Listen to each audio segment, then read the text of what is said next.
Okay. One of the things that I appreciated the least about Theravada Buddhism when I first came across it, and has become one of the things that I like about it the most now, and that's all the lists. And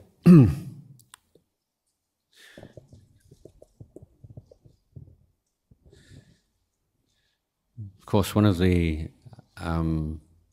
frustrating things, I think, for many people in practice of meditation, Buddhist meditation, is how difficult it is to have any clear idea of how much progress you're making.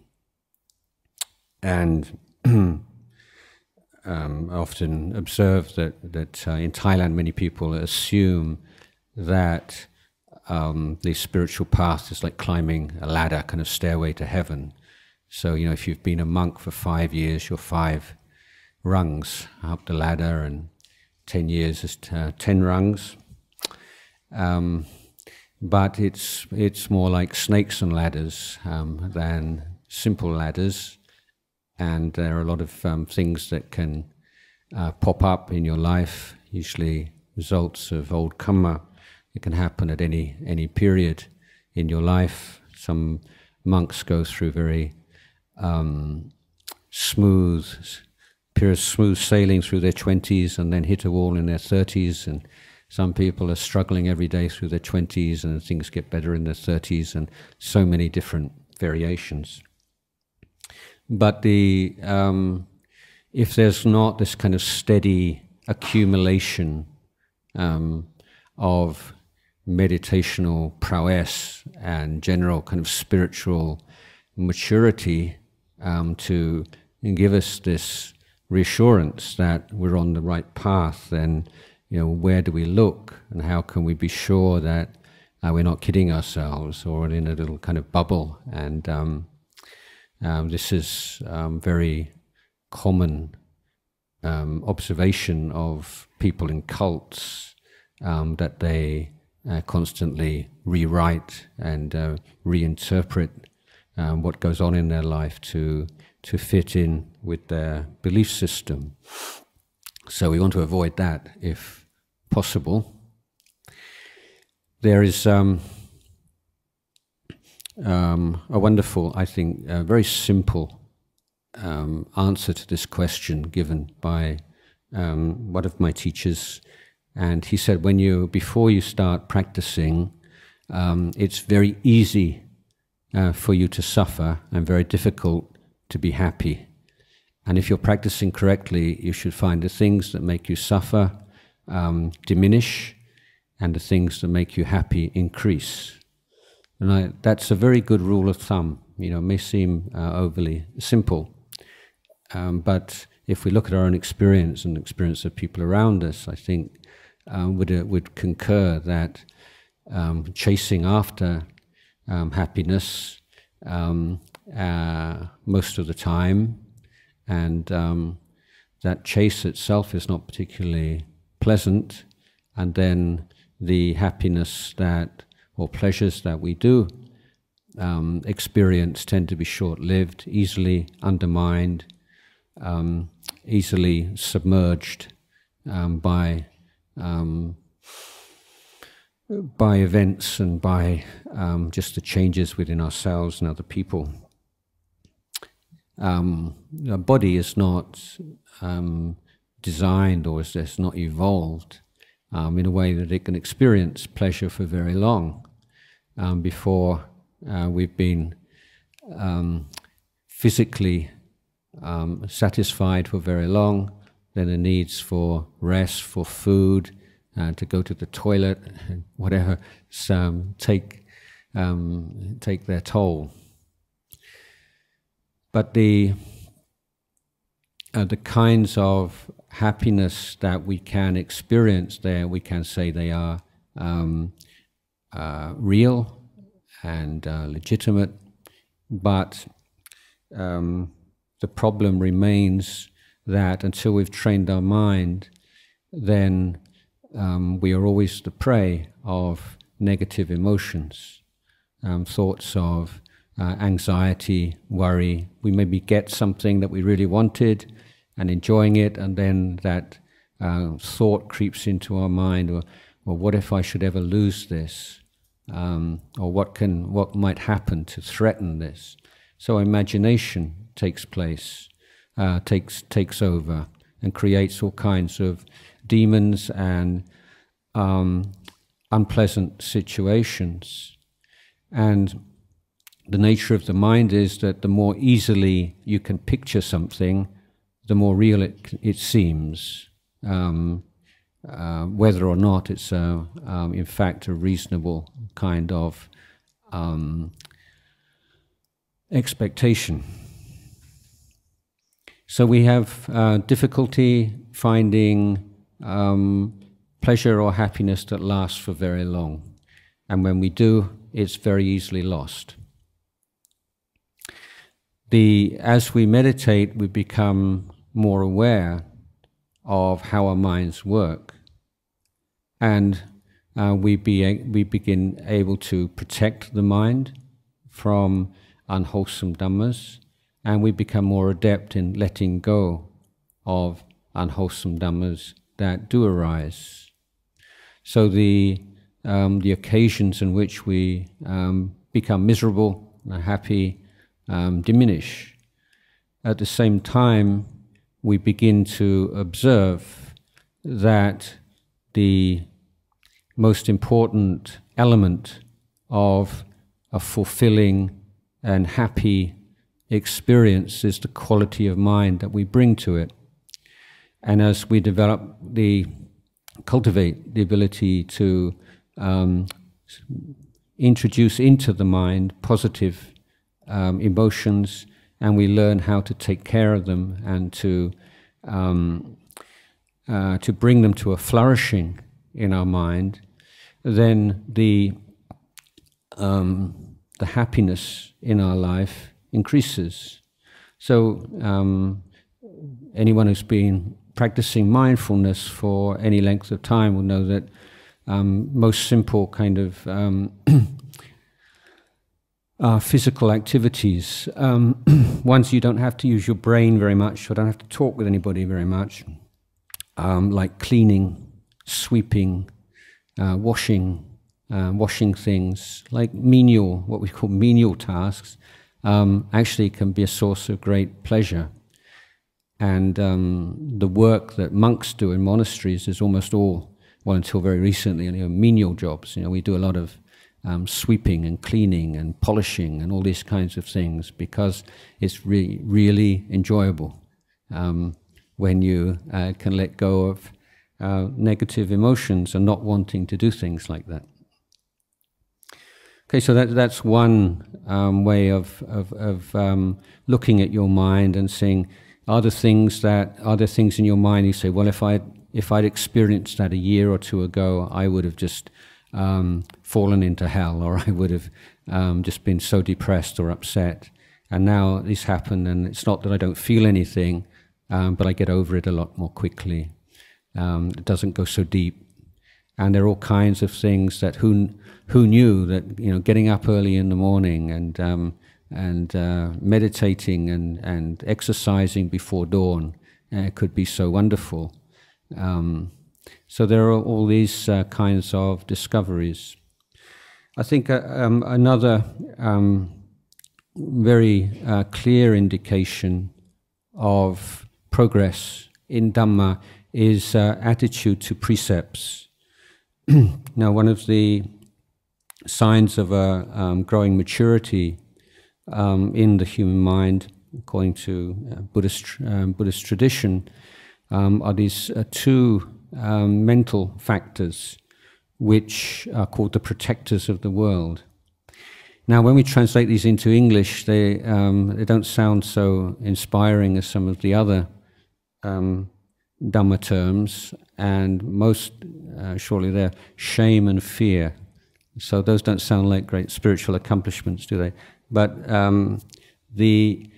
I've taken to translating these terms as wise shame and wise fear, because they have some specific or unique characteristics.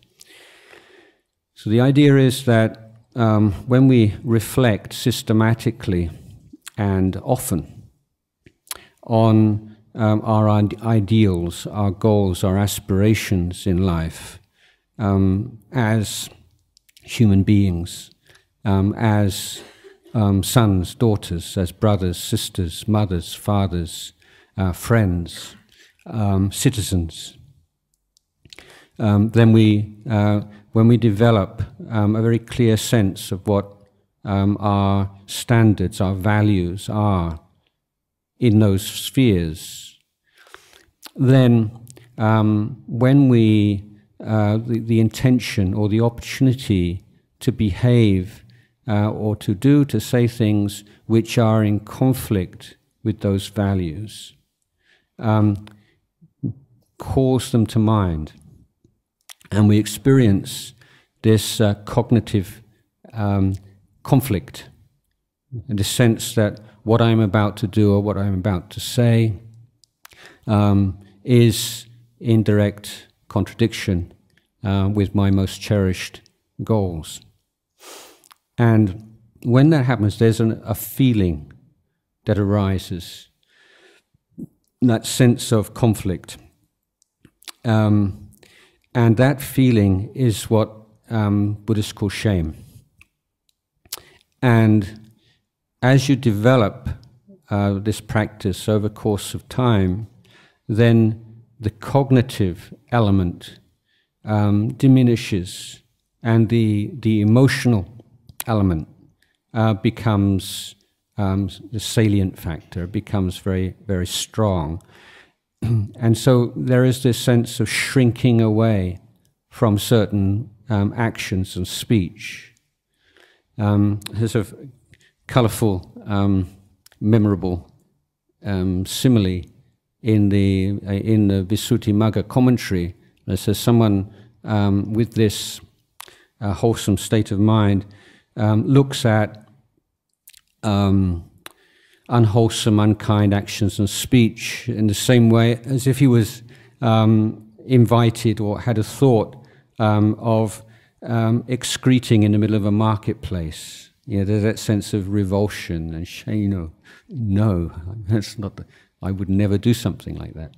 So that's the sense of wise shame. So it's not just something you have or you don't have, but the extent to which it becomes a refuge and an immediate protection is the extent to which you have systematically reflected on your values and aspirations in life. So it's something you cultivate. The sense of fear is one based upon, or we could call fear of consequences. So whenever you want to do something that it's not really a very good thing to do, the last thing you want to do is to think about the consequences, because you won't want to do it anymore. So you say, shut up, don't think about that. Yes, it's kind of override mechanism. And that's a very dangerous thing to do. So you develop this ability to reflect upon consequences of actions in line with the law of karma. But particularly to begin with, which is like the easy way in, is the reflection on how this would be seen by people that you look up to and respect, or wise people. So this is, it's said in the commentaries that the first quality of wise shame is consequence of self-respect, and the second quality of wise fear is of respect for others. So that's certainly one aspect of it. So being able to stop and to clearly consider the consequences of your actions, and its recognition that those consequences are things that you will find very unpleasant, there's that sense of conflict there, and there's the feeling that arises is that fear. As again, the same process, the cognitive element tends to wear away, and the emotional element comes to the fore. And so in situations in which there is some pressure or some temptation to act in foolish ways, then you have these two protectors that arise very quickly and fluently to protect you from that foolishness. So the arising of those two qualities is a very clear indication of progress in Buddhist practice. And without them, practice will tend to be one step forward and two steps backwards. So this Buddhist practice is, we could call it a holistic practice, in that there has to be a harmony of cultivation of action or conduct of the mind and of wisdom. So we can look at this in a number of different areas. Let me just give an example, common example. How do you deal with anger or bad temper? So the Buddhist education and cultivation teaches us that we have to deal with it in the area of conduct, in the area of emotion, and in the area of thinking, understanding, or wisdom simultaneously. So in the area of conduct, our main tool that we use is willpower, or the intention to refrain. So we can't, as an act of will, decide that now I'm going to be a Buddhist, I'm going to love everybody, I'm going to look on everybody as brothers and sisters and mothers and fathers, I'm never going to get angry ever again. You can't do it. Nobody can do that. You can't decide not to get angry. But you can decide not to act upon anger. And that is very realistic. It's not sort of idealistic, head in the clouds kind of mysticism. It's very practical. You make a commitment to yourself, to your family, friends, people around you that, yeah, I still get angry every now and again, I still lose my temper, I'm working on it, but I promise you that no matter how angry I get, I will not hurt you, either physically or verbally. And that the Buddha said at one point, this is mahadana. So dana means an act of giving, of generosity. And the greatest gift that you can give to the people around you is a sense of safety. There's no possibility of a healthy family or a healthy community of any kind without a foundation, a sense of safety. And we give this sense of safety to other people by not making unrealistic commitments and going on of idealism, but taking into account this capacity we have not to do things that we want to do when we're sufficiently motivated. And this is, I think, inarguable. You might see something, oh, like this lovely clock here, might like to take that with me when I leave. They say, well, are you going to take it? You can wait till everyone's gone away, guarantee nobody will see you. You could take it without anybody knowing. Would you take it? And I hope you would say, no, of course not. Well, because it belongs to Ajahn Jayasaro. He'd be so sorry if he didn't have his clock to keep it. And so, out of consideration for me, or just a basic sense it wouldn't be right, these are things that lead to real consequences in the world, isn't it? We have a desire for things, all kinds of things, and we don't act upon so many of them. So that ability not always to have to act upon our desires and wishes is our tool that we use in order to cultivate our conduct. Now, with in the meditation just now, I spoke about looking at meditation as a learning process, as an exploration, rather than as something you do in order to get something at the end of it, like peace or whatever, however you articulate it. And one of the things that we're very interested in studying is the relationship between the inner and the outer world, or our inner reality and the way we relate in the world. So, obviously, in terms of not hurting others physically or verbally, if you develop a loving kindness meditation, that's going to have a very beneficial effect. It's going to be that much easier to refrain from hurting others. So this is the inner influencing the outer. And that's almost like a platitude of spiritual life, isn't it? That the inner reality affects the outer. But there is also the observation that when we take on a particular practice and we sustain it over a long period of time, it changes the inner. So the principle here is, if you have an intention to say something hurtful, okay, then the more often you do that, then the more fluent you will become, and the more hurtful you will become, probably.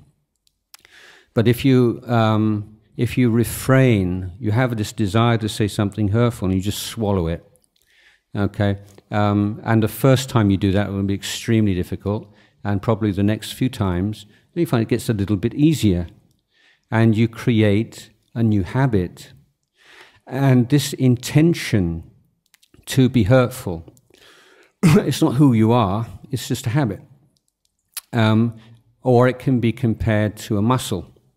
So if you're bedridden, you know that any muscles that you don't use start to shrivel. They lose strength. And similarly, if there are particular intentions that we consistently and consciously refuse to express physically or verbally, they start to shrivel. They lose their power. And this is a way that the outer affects the inner. So we're working from the inside out and from the outside in at the same time. But the role of sila and precepts is to create these wise habits of conduct, which work to undermine the negative mental states that lie behind them. So with this practice of sila, of cultivating the intention not to act upon certain volitions, then we start to observe also a growing sense of self-respect. So in terms of self-esteem, there's a Western idea of self-esteem. How do we look at that in Buddhism?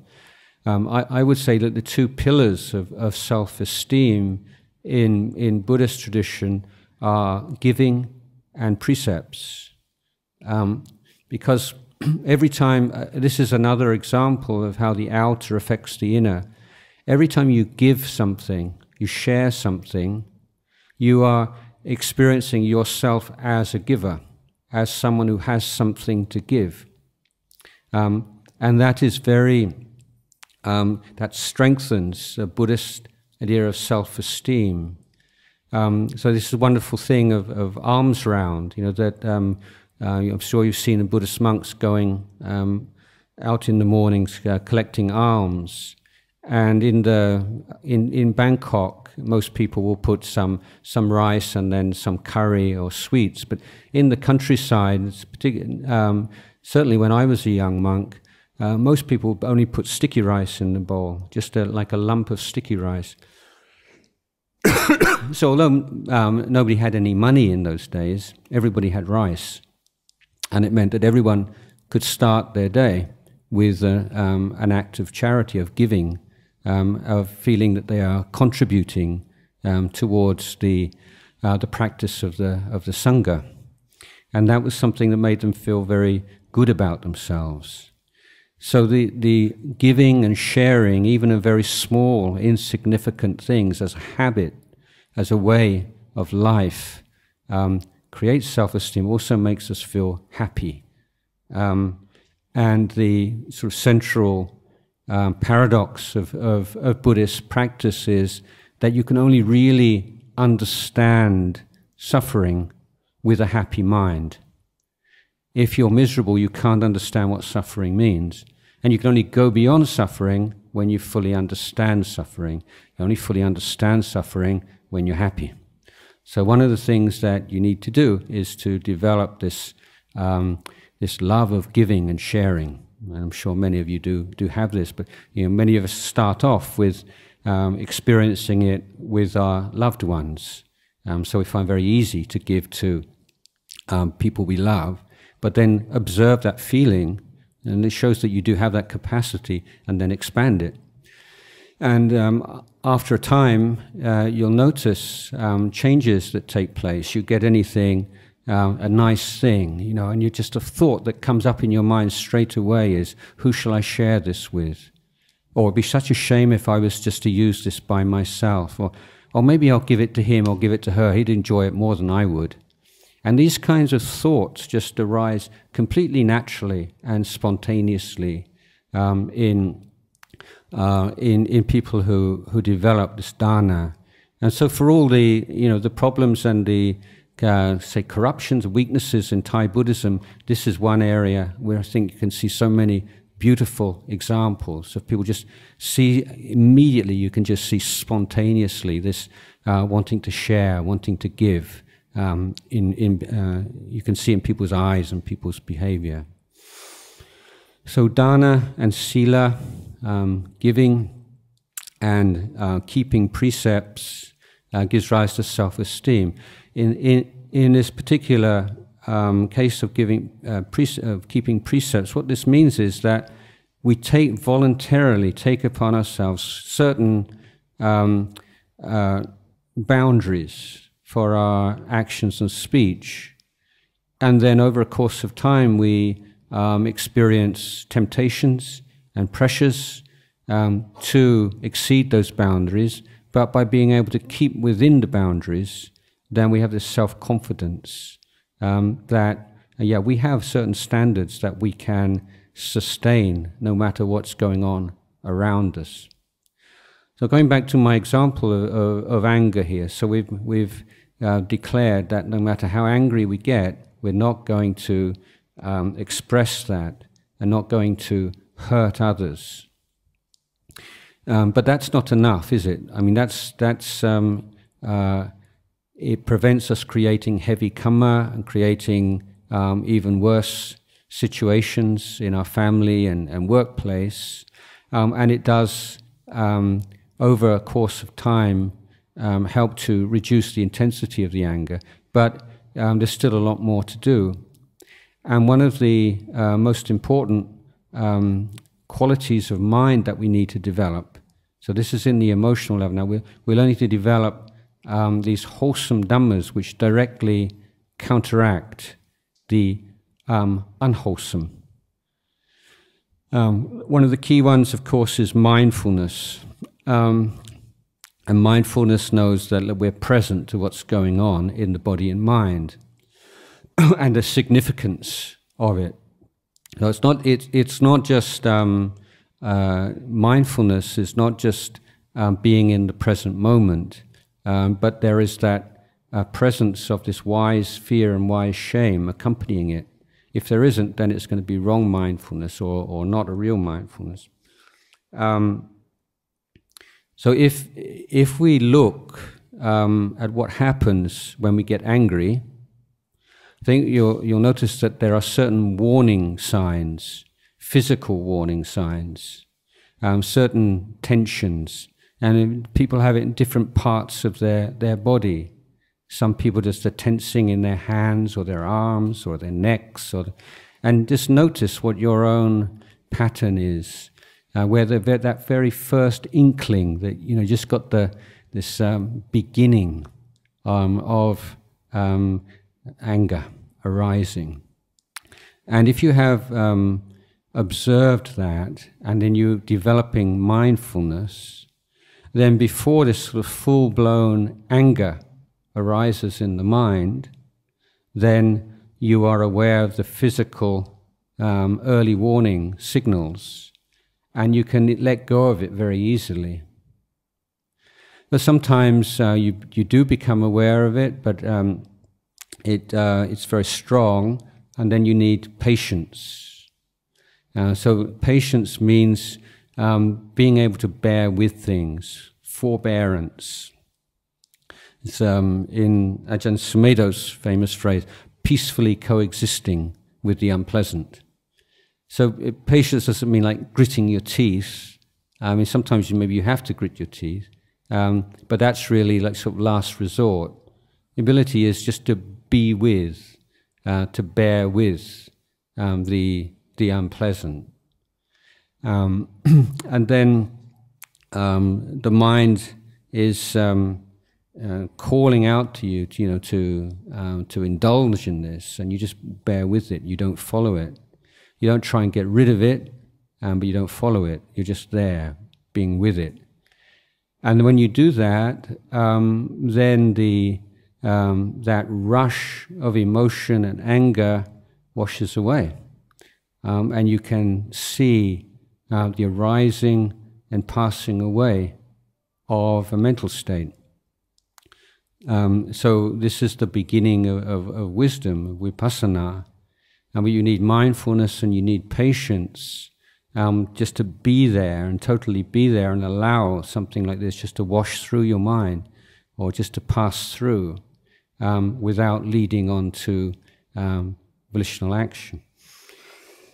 Loving kindness, as they say, is a very important factor, of course. That factor of mind which directly negates the anger. Now, with loving kindness, I think a lot of people have real difficulty with obnoxious people. Yeah, so so you spread all loving kindness to everybody except for this person or that person, and so you think in terms of percent. Well, I did very well, sort of 99%, but it has to be 100% for it to be metta, for loving kindness. So in the case you say there's somebody who's like really selfish, takes advantage of other people, actively enjoys the suffering of others, and you say, how could I possibly wish that person, may you be happy?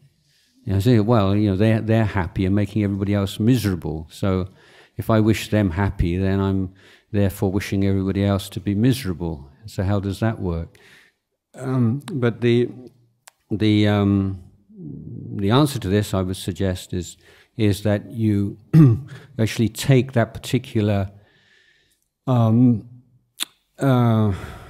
personality trait or obnoxious feature, and you make that the focus of the metta. So if somebody who's very selfish, then you wish, may they know the happiness of unselfishness. Or if they're very cruel, they say, may they know the happiness of abandonment of cruelty. So rather than just try and push, you think you have this kind of love in your heart and you're pushing against this kind of who you think they are, you take what you find is the most objectionable element of their personality and you say, may they know the happiness that would come from freeing themselves from that. So this is how you develop an all-round loving kindness, irrespective of the people and the particular qualities of those people. Then you have to develop finally this right thinking or wise reflection, because behind the anger there is usually some unwise thought or perception or attachment, In particular, these ideas of should and shouldn't. They're very big ones. Like, he should be like this. He shouldn't, or she shouldn't. It should, it shouldn't. And those are sure doors into the realm of anger. When we think that things shouldn't be the way they are, people shouldn't have said the things they said, shouldn't have done the things they did. They should have done something else. They should be different people. They should be better than they are. That's the kind of thinking to be challenged in overcoming anger, because people act the way they do according to causes and conditions. When we get angry, we're assuming an agent, someone who does this, who is like this or isn't like that. But we can see from looking at our own minds that that's not really what's going on here.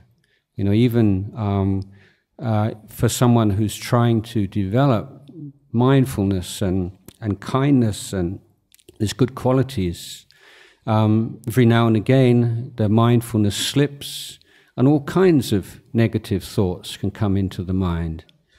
You can think the most awful things, things you would never dream of acting upon, but they arise in your mind when you can arise in your mind very easily when you lose your awareness.